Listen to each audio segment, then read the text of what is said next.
Hey, this is C&D Channel. I'm Chris. This is MMA for you. Gonna be doing my predictions for World Series of Fighting 4, Spong versus DeAnda, which happens on August 10th on NBC Sports. The prelims are gonna be on WSOF.com. Overall, I mean, it's just kind of an. I can't say I'm overly impressed with this card or anything like that. You got some prospects here. Nick Newell. Marlon Moraes, always great to see him. Hempleman's not bad either. He's on a 6-fight win streak. Tyrone Spong, he's one world champion kickboxer. Tyson Griffin's fighting. So name-wise, it's not too bad actually. Even the prelims. I mean, got Jorge Santiago versus Gerald Harris. Antonio McKee is going to be on there. Good prospect in Hans Stringer, John Robles, so it's not bad. There's no real, just no buzz for the show, to be honest. But yeah, let's get started though. On the main card, main event, we have Tyrone Spong versus Angel DeAnda. Well, DeAnda is on a 4-fight win streak. He has an 11-2 record with 10 of those wins by KO or TKO and 1 win by decision. He also has 2 losses by KO or TKO. With Tyrone Spong, I mean, 1-0 undefeated pro MMA record, but his kickboxing record is extensive. He's only 27 years old, and he's trained with the Black Zillions. I mean, how can you not look at this fight and not think it's a fight made for Tyrone Spong to win, to be perfectly honest with you? I'd be very surprised. It's just one of those things where it's not like a squash match or anything like that. I mean, DeAnda is on a 4-fight win streak, so it's not like the worst opponent you can give him or anything like that, but it's hard not to favor Tyrone Spong in this one. Okay, next fight after that, Brandon Hempleman fights Marlon Moraes. Well, Hempleman, 9-1 record, 1 win by TKO, 3 wins by sub on a 6-fight win streak. But Moraes, man, this guy's been looking really good. Opened some eyes when he beat Miguel Torres. Opened more eyes when he knocked out Tyson. 10-4 record with 1 draw. 4 wins by KO or TKO, 3 wins by sub. He also has 2 losses by KO or TKO and another 2 losses by sub. So when he loses, it's generally by a finish. He's only 25 years old on a 4-fight win streak. Trains at Ricardo Almeida at BJJ and trains with the likes of like Frankie Edgar. Good Muay Thai. His grappling, you saw in the Tyson fight, it is improving as well. I mean, he's primarily a striker. Good accuracy as well. Hits hard. Yeah, I got to go with Marlon Moraes to win this one. And eventually, if he picks up, maybe even after this one, if he beats Hempleman, maybe we'll see him in the UFC. He's a good prospect. Only 25, trains at a good camp, good skill set. So I'm definitely curious to see what Marlon Moraes brings to the table. Well, next fight after that, we have the World Series of Fighting President, Sefo, fighting Dave Huckaba. Sefo, MMA record, he has a 2-1 record with 1 win by KO, 1 win by sub due to knee injuries. 42 years old. He's got some strong kickboxing. He's not very good on the ground. And this guy, against Valentino Overeem, lost via neck crank, Huckaba, 20-5 record, 16 wins by KO or TKO, 3 wins by sub. He has 3 losses by KO or TKO. He's 39 years old on a 3-fight win streak. Huckaba could win this actually if he takes it to the ground. But I'll go with Sefo. It's kind of an emotional pick too. Record-wise, Huckaba has a lot more MMA experience. If he keeps it standing, which is entirely possible, Sefo has a good chance of winning. If Huckaba wants to fight smart, take it to the ground, probably has a pretty good chance of beating Sefo if Sefo is tapping out to neck cranks, Next right after that, you have Keon Caldwell versus Nick Newell.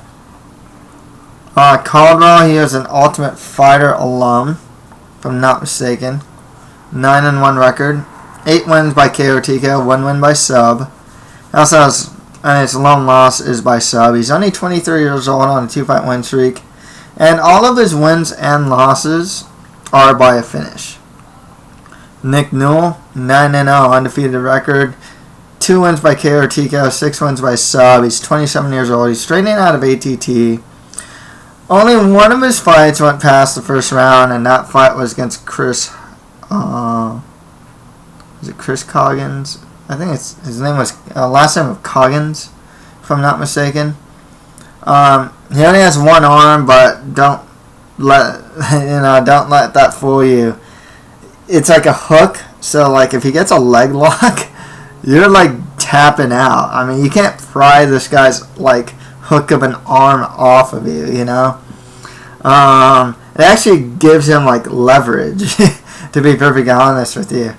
He has really good wrestling too. I mean, if this guy didn't have one arm, he'd probably be like a UFC caliber fighter. I mean, he's a good fighter with one arm, even though he has one arm.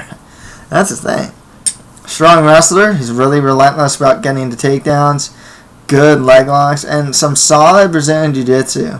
I mean, you saw it against, I think his last name was Keon. So, when he took Newell's back, I mean, Newell having one arm definitely was at a disadvantage.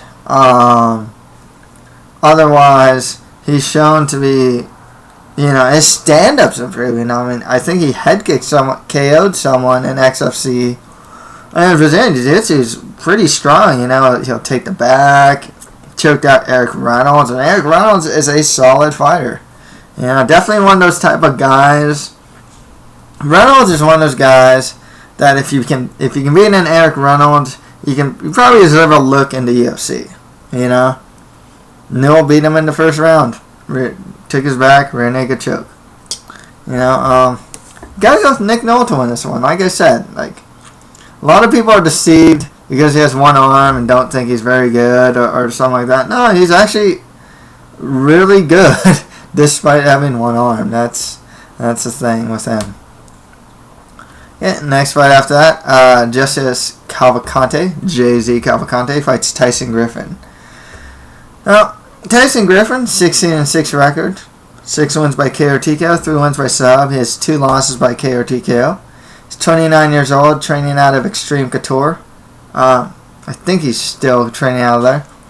Good kickboxing. Uses combinations. A lot of times you'll see him use a lot of good leg kicks as well. His wrestling's good. His cardio is really good. And he's good in the scramble as well. He's definitely kind of picked himself up. In the UFC, he got knocked out by Gomi. Got knocked out by, got the name. At 145, he got knocked out by,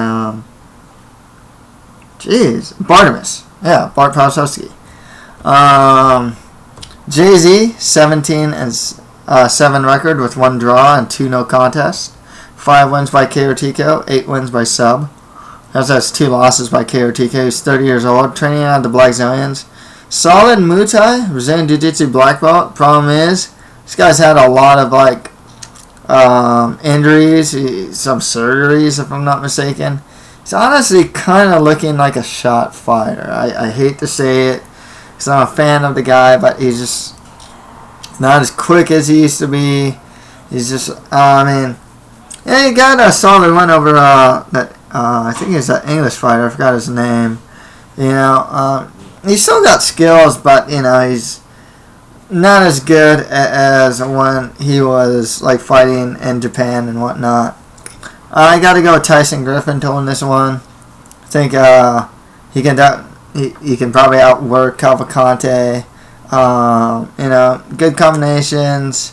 I think they're fighting at 155, which is good. Seems like an optimal weight class for Tyson Griffin. He's a good wrestler as well. So yeah, I'll go with Tyson Griffin to win this one.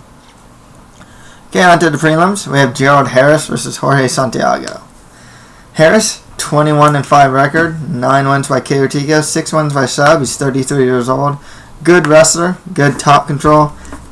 Stand-up's pretty good, but he has a really awkward stance. He's kind of sideways. Does have some power in his hands. Santiago got a 25-11 record, 10 wins by KO TKO, 13 wins by sub. He has 6 losses by KO TKO. Reason why he has 6 losses, this guy has a pretty bad chin. If I'm not mistaken, I think he got punched by a guy from the bottom and got knocked out. It's against Misaki or the other. I forgot. You know, he's 32 years old, trains at the Brazilians. You know, with Santiago, he does have good Muay Thai, and he is a Brazilian Jiu-Jitsu black belt. His problem is his chin is not that great. So Jared Harris could potentially touch that chin. But, like, the thing with Santiago, especially when he fights outside the UFC, he tends to have really good results. He's not fighting, like, really tough guys. I mean, you know, his last fight before getting cut from the UFC was against Gunnar Nelson. He took that fight on short notice. Fought Brian Stan, Damian Maia, in his most recent stint in the UFC. But he tends to do really well outside the UFC, and I'll go with Jorge Santiago to win this one. The next fight after that, Luis Gonzalez fights Antonio Mandingo McKee. Gonzalez has an 8-0 undefeated record with 2 wins by KO TKO, 5 wins by sub, and he's 25 years old. McKee, 28-5 record with 2 draws, 3 wins by KO TKO, 5 wins by sub. He's 43 years old. He trains at Body Shop Fitness. Strong cardio. He's a grinder. Good wrestling, a solid top control, but he has some pretty boring fights, and he's actually proud of it. You know what? I'm gonna go, you know, despite the age gap here, and Gonzalez, 8-0 undefeated prospect, I'm gonna go with McKee here. A lot more experience, and his style of grinding, I mean, it wears on guys, man. You know, he'll take you down. He's relentless about getting takedowns. Stay on the top, hit some ground and pound here and there.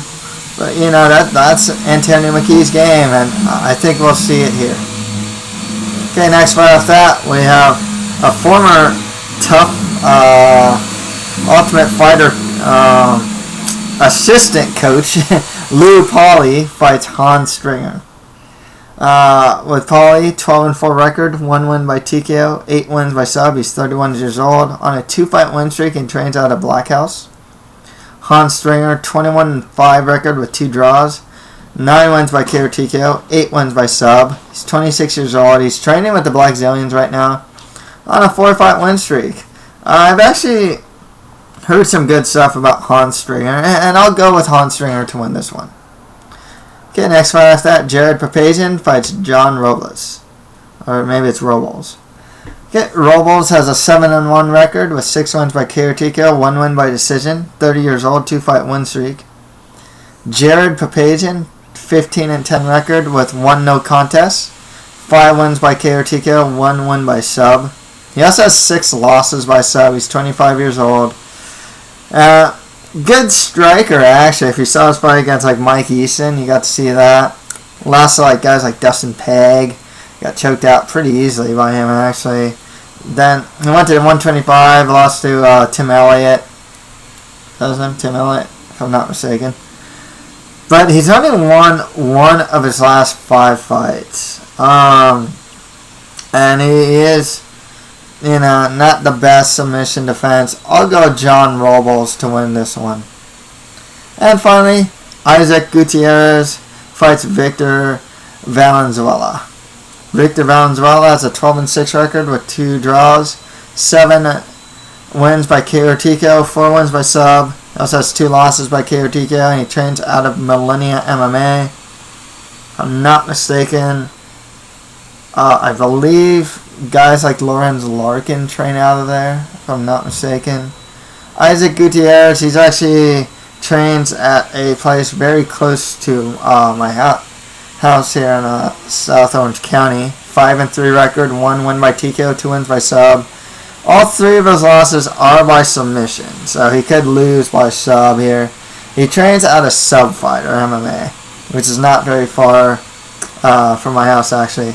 I'll go with the hometown. I consider him kind of like a hometown guy. I'll go with Isaac Gutierrez to win this one. So that's pretty much it for my predictions for World Series of Fighting 4. If you have any predictions, just leave them below. And that's it for MMA for you. Thank you guys very much.